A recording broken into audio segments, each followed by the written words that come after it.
आता आपला इथे उत्तर पूजनाचा विधी संपन्न झालेला आहे। प्रत्येकाने देवाची प्रार्थना करा, काही मागणं असेल तर मागून घ्या आणि मग विसर्जनासाठी घेऊन जा। तुझ्या बाबांनी निरोप पाठवलाय तुझ्यासाठी। अमृता तू घरी जा।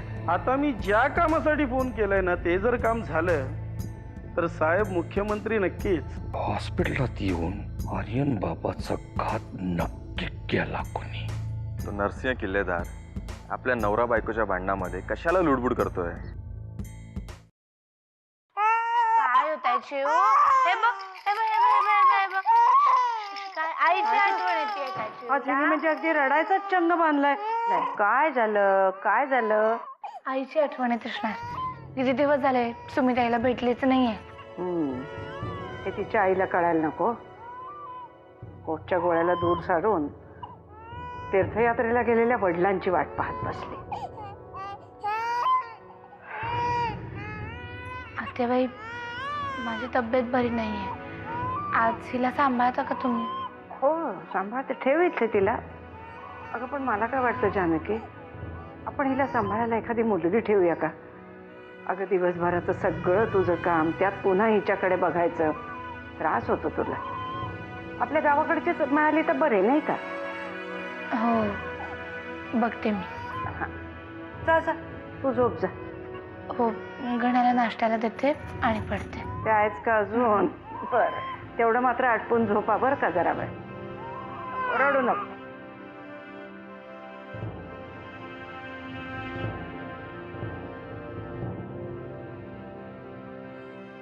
गण्या अरे ते पण खा, नुसतं पाणी काय पितोयस? कारण ताई आता मला भूक नाही, तहान लागली आहे। आणि ताई आपण गणपती कधी बघायला जायचं? बघू वामन दादा आले की जाऊ। आणि वामन दादा नाही आले तर? ते खा आता बस। ताई काल पण तू अशीच ते बोलली होतीस। पटकन संपव।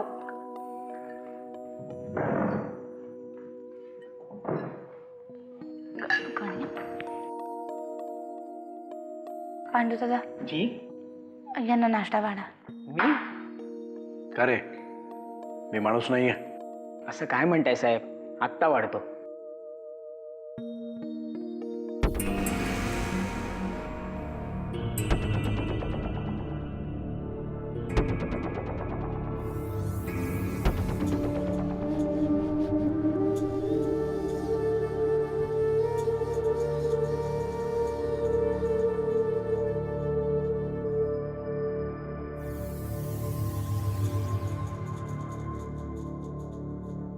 जानकी, जानकी,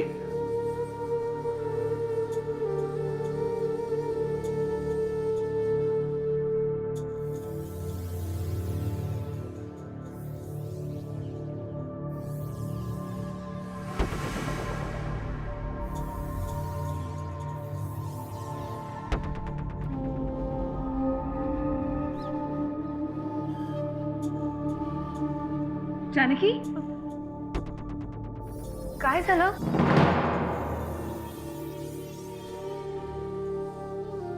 गणी अचानक कोसळली आणि मी तिला तेवढ्यात तू।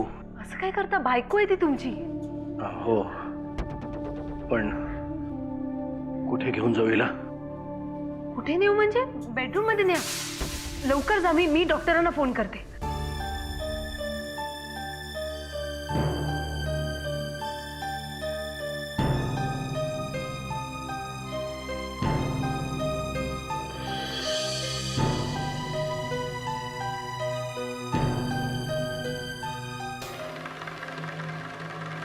Hello doctor?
तू सांगितलेल्या कामापैकी एक काम पूर्ण करून आलो.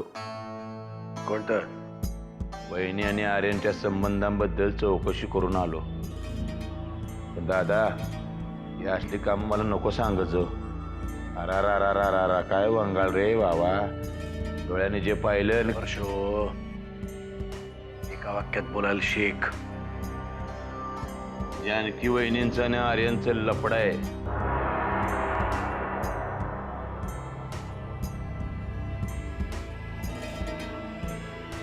एका वाक्यात बोललं की असं दानकन अंगावर कोसळल्यासारखं वाटते. शंका होतीच, पण खात्री पटत नव्हती. मी सगळी चौकशी केली आहे. सर्वांशी बोललोय या विषयावर. गावात काय भोंगा लावून फिरत होतास का काय? अरे दादा, तेवढं कळतंय मला. बोललो म्हणजे अहिल्या देवींशी बोललो, जानकी बहिणींचा ड्रायव्हर, युगंधराबाईंच्या घरामधले नोकर, सगळ्यांकडे चौकशी केली. सगळ्यांनी एकच सांगितलं, लई जुनं लफड आहे म्हणले. म्हणजे आपल्या अमृताचं आर्यनशी लग्न होण्याच्या आधीपासूनच हे लफड आहे.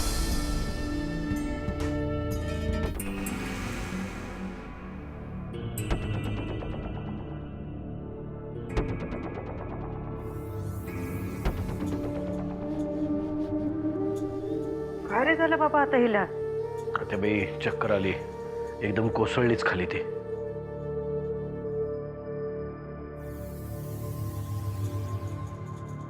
तर तू असं अनोळखी बाईला उचलून आल्यासारखा कावरा बावरा काय होतोय?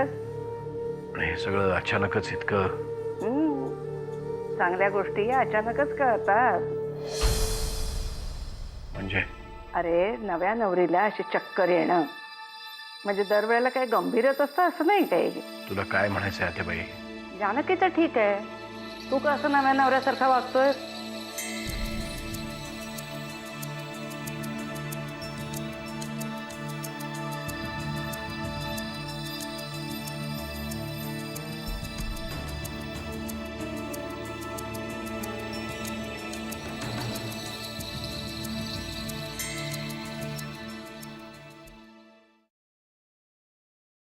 आत्याबाई, तुम्हाला जी आनंदाची बातमी ऐकण्याची घाई झाली आहे त्यासाठी मला मात्र सगळ्या प्रकारच्या टेस्ट कराव्या लागतील आणि मग खात्री करून सांगता येईल. मग आत्ताच करून टाकूया ना टेस्ट. आत्याबाई, हो आपल्याला एवढी घाई नाहीये. पण मला आहे ना. तुम्ही एक काम करा, त्यांना आजच क्लिनिकला घेऊन या. आपण सगळ्या प्रकारच्या टेस्ट करून घेऊ. चालेल. चला.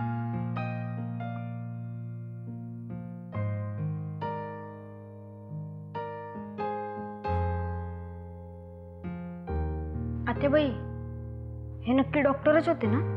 का रे बाबा, तुला का शंका आली? नाही, तसं नाही. ताई आजारी आहे तरी पण ते डॉक्टर म्हणाले की आनंदाची बातमी सांगतो. घ्या, शंका येत आहेत तुमच्या भावाला. अरे, आता संध्याकाळी तपासणी झाली ना की डॉक्टर सांगतील मला. सुनबाईंची काळजी घ्या. आता किल्लेदारांच्या घरात नवा वारस जन्माला येणार आहे. मला काही कळतच नाहीये. ताई आजारी आहे तरी तुम्ही सगळे हसताय का? अरे गणेश, आता मामा होणार आहेस तू. मामा. आतेबाई, डॉक्टरांनी सांगितल्याशिवाय आपण. अगं, मनात नेहमी चांगले विचार आणायचे. हे सगळं चांगलं होतं बघ. तू गणरायाची मनापासून सेवा केलीस की नाही, त्यातच प्रसाद आहे हा. ओके नाही?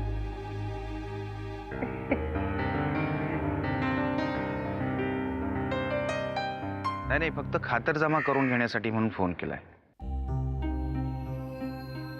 मला एवढंच विचारायचं होतं की बातमी खरी आहे का खोटी आहे.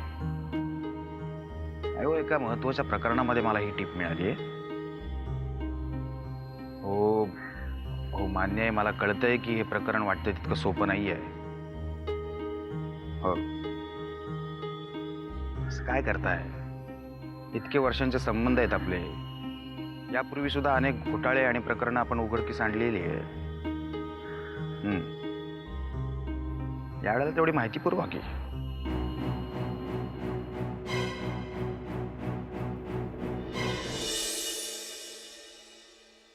आपण आता त्याच डॉक्टरांकडे जातोय. मग तुला काय अजून शंका आहे का की ते डॉक्टर? अरे वा, बहीण भावांना घेऊन गणपती पाहायला चाललात का आत्याबाई? नाही काही नाही, ते ताईला जरा चला, उशीर होतोय आपल्याला. चला, पण चाललात कुठे? फिरायला जातोय. तुला यायचंय आमच्या बरोबर? आता दवाखान्यात काय फिरण्यासारखं आहे? अच्छा, म्हणजे कोणाला तरी दवाखान्यात घेऊन चाललाय. मला चक्कर आली होती म्हणून. मग जा ना, त्यात एवढं काय लपवायचं?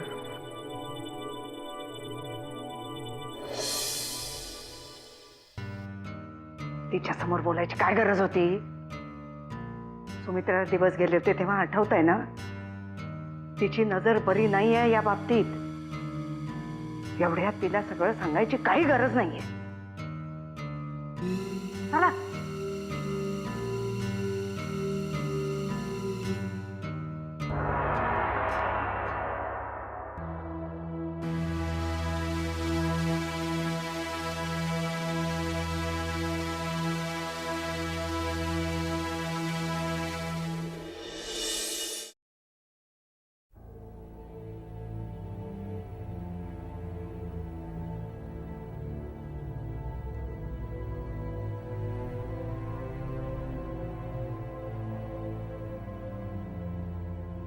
काय ग इथे काय करतेस? अहिल्या, अहिल्या, मला मूल होत नाही हे माझं व्यंग असू शकत नाही, पण त्यावरून जर का कोणी मला टोमणे मारणार असेल तर मी ते अजिबात सहन करणार नाही. तू पुन्हा पुन्हा तेच आपण जेव्हा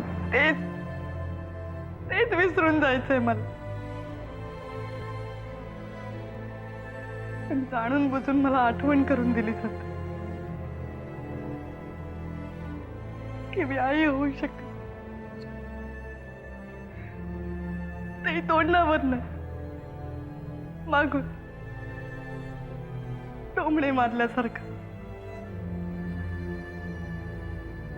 कोण बोललं तुला?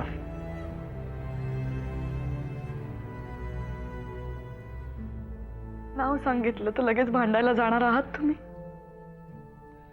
का इथेही मलाच दोष द्याल? आत्या काही बोलली तुला? हो, पण तेही त्या मोलकर्णीच्या कानात. जगातल्या प्रत्येक गरोदर असणाऱ्या बाईला माझ्यापासून लपवून ठेवणार आहात का तुम्ही? काय झालंय काय नक्की? जानकी बहुधा प्रेग्नेंट.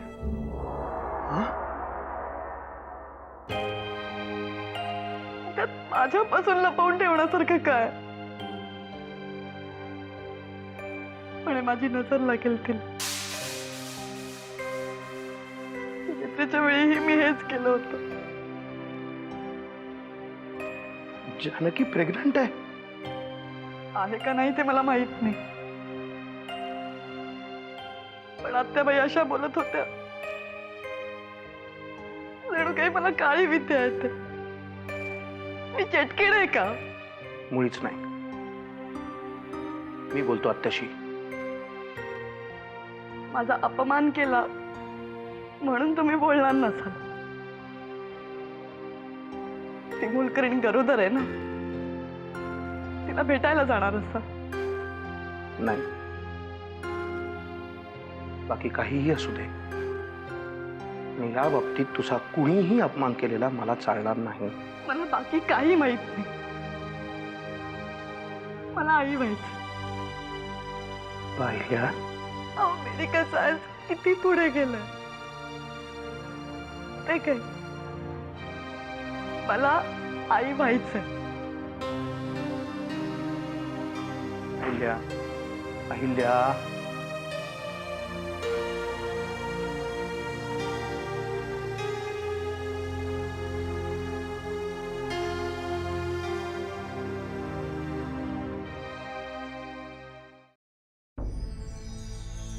काय झालं वाकणीस? काय काम आहे का? साहेब, पुरंदरे साहेब भेटले होते. एका महत्वाच्या विषयावर बोलत होते.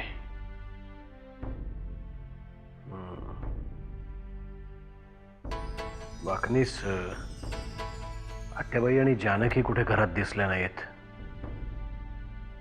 साहेब असतील इथेच कुठेतरी. असत्या तर माझा आवाज ऐकून नक्कीच आले असते. ठीक आहे, या तुम्ही वाकनीस. साहेब त्यांच्याकडे एक महत्वाची इन्फॉर्मेशन आहे. मला न सांगता कुठे गेले असतील? साहेब तुम्ही काय एवढे अस्वस्थ होत आहे? तुम्ही या वाकनीस. साहेब त्या पुरंदरेंच्या विषयावर आपल्याला वाकनीस. ठीक आहे.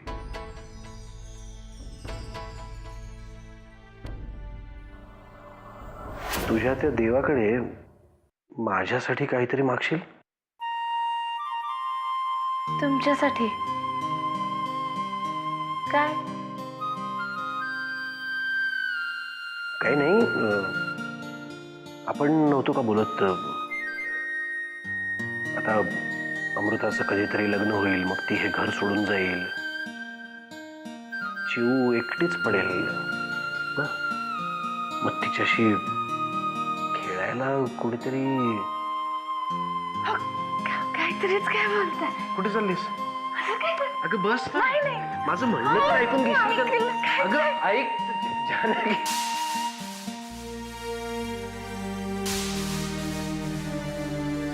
अगं माझ्या छोनिया काय म्हणतो? हं? बाबांनी नाव काय ठेवलंय आपलं? काय नाव ठेवलंय? हं? काय नाव ठेवलंय बाबांनी? जानकी. मग तुझं नाव काय असेल? काय असेल? लव नाव असेल बालाचं? लव नाव असेल का खुश?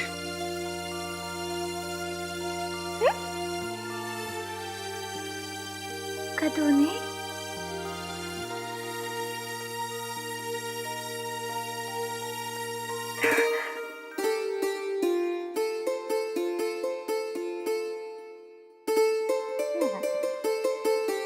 आता तू माझा लव आणि तू माझा खुश.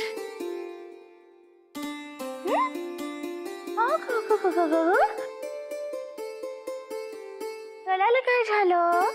रडायला काय झालं? बाबांची आठवण येते? तुम्ही माझे आहात की नाही? माझे लवकुश आहात की नाही? माझे ललतात का? काय? बाबांचे पण आहात. बाबांचे पण आहात. तू तू आणि मी ठीक आहे बाबांचे. असं ललायचं नाही. ललते का? नाही की नाही? काय म्हणतायत लवकुश?